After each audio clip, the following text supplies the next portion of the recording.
बिस्मिल्लाहिर्रहमानिर्रहीम। अस्सलाम वालेकुम गाइज़, क्या हाल चाल है? ठीक ठाक हैं? उम्मीद करता हूँ ठीक ठाक होंगे, खैर आफियत से होंगे। गाइज़, क्या हम पोल्ट्री फार्मिंग से घर चला सकते हैं? ये सवाल बहुत ज़्यादा आता है। एक और सवाल आता है कि हम कितनी मुर्गियाँ रख लें तो आराम से घर के खर्चे जो है वो हम पूरे कर सकते हैं। तो इस क्वेश्चंस के ऊपर, इन पॉइंट्स के ऊपर हम बात करेंगे इस वीडियो के अंदर। तो वीडियो शुरू करने से पहले आप लोगों से दरख्वास्त है कि मेरे चैनल को सब्सक्राइब कर लें। तो चलिए शुरू करते हैं वीडियो को। गाइस देखें, सबसे पहली चीज़, जो भी कारोबार हो, चाहे वो मुर्गी का कारोबार है, चाहे वो किसी और चीज़ का कारोबार है, तो उसमें सबसे पहले जो चीज़ होती है वो यही होती है देखने की कि हम किस चीज़ के ऊपर बिज़नेस करें कि हमें ज़्यादा से ज़्यादा मुनाफा हो। तो वही जो उसूल है वो इस पोल्ट्री फार्मिंग के अंदर भी है। पोल्ट्री फार्मिंग के अंदर जब भी आपने पोल्ट्री फार्मिंग शुरू करनी है तो सबसे पहले आपने ये चीज़ देखनी है कि कौन सी मुर्गी ऐसी है जिसके ऊपर हम काम करेंगे तो हमें ज़्यादा मुनाफा हो सकता है। अब इसमें मुर्गी मुर्गी की बात है, और मुर्गी के अलावा जो है वो जगह की बात होती है कि किस जगह पर जो है वो कौन सी मुर्गी का जो है वो अंडा ज़्यादा सेल हो रहा है, और कौन सी जगह पर कौन सी जो है वो मुर्गी की डिमांड ज़्यादा है, अंडे की डिमांड ज़्यादा है। तो इस चीज़ को देखना होता है। तो आप लोगों ने देखें, अब जैसे कि मिसाल के तौर पे लोमन ब्राउन ले लें। लोमन ब्राउन आप ले लेते हैं, उनकी प्रोडक्शन भी अच्छी है उसकी, और वो ज़बरदस्त एक ब्रीड है, और उसकी जो है वो हर लिहाज से उनका जो है वो ज़बरदस्त है। तो अगर हम लोमन ब्राउन का अंडा सेल करते हैं, मार्केट में जाते हैं, तो लोमन ब्राउन का अंडा मार्केट में सेल हम नहीं कर सकते। क्यों?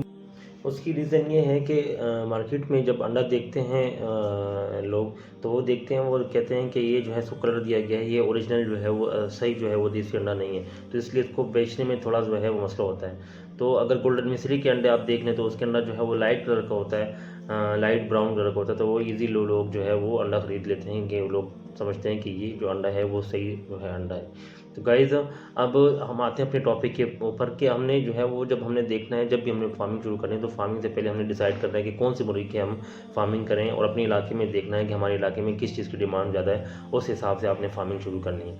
अच्छा, अब पोल्ट्री फार्मिंग से हम घर चला सकते हैं कि नहीं सर चला सकते, ये जो है वो एक बहुत ज़्यादा जो है क्वेश्चन आता है। देखिए, मैं आप लोगों को एक ही बात बताऊं कि अगर आपके पास जो है वो मुर्गियों की तादाद ज़्यादा है, आपके पास पोल्ट्री फार्मिंग जो आप कर रहे हैं वो थोड़े से बड़े लेवल पर है, तो फिर तो आप घर क्या बहुत से घर चला सकते हैं। लेकिन आपके पास जो है वो मुर्गियों की तादाद अगर कम है, तो आप जो है वो बहुत घर जो है वो इजीली नहीं चला सकते हैं। आप किचन तो चल सकता है, लेकिन घर के सारे अखराजात जो है वो पूरा करना वो एक मुश्किल बात हो जाती है। तो अगर आप जितनी ज़्यादा मुर्गियाँ रखेंगे उतने ज़्यादा जो है वो आप इजीली जो है अर्निंग कर सकेंगे, उतने ज़्यादा आप लोग जो है वो पैसे कमा सकेंगे और अपने घर को भी इजीली चला सकेंगे।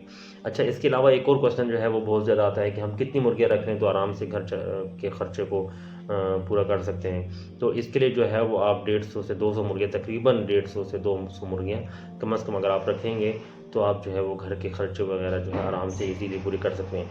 लेकिन चूंकि अब थोड़े से हालात बदल गए हैं, हालात इस तरीके से बदल गए हैं कि पहले देखें फीड का रेट कुछ और था, अब फीड का रेट देखें कि आसमानों के साथ लगा हुआ है, कितना महंगी जो है हमें फीड मिलती है। तो फीड महंगी होने की वजह से जो है वो बहुत से पोल्ट्री फार्मिंग जो है उन्होंने काम भी छोड़ दिए, और बहुत से जो है लोग इस काम को छोड़ गए चले गए, और बहुत से लोग इस काम की तरफ नहीं आ रहे। क्यों? क्योंकि फ़ीड बहुत महंगी होगी, और फीड अगर महंगी हो गई तो ज़ाहिर बात है फिर आपके पास जो मुनाफा है वो भी बहुत ज़्यादा कम हो जाता है। तो इसलिए जो है वो इस चीज़ की तरफ लोग कम आ रहे हैं।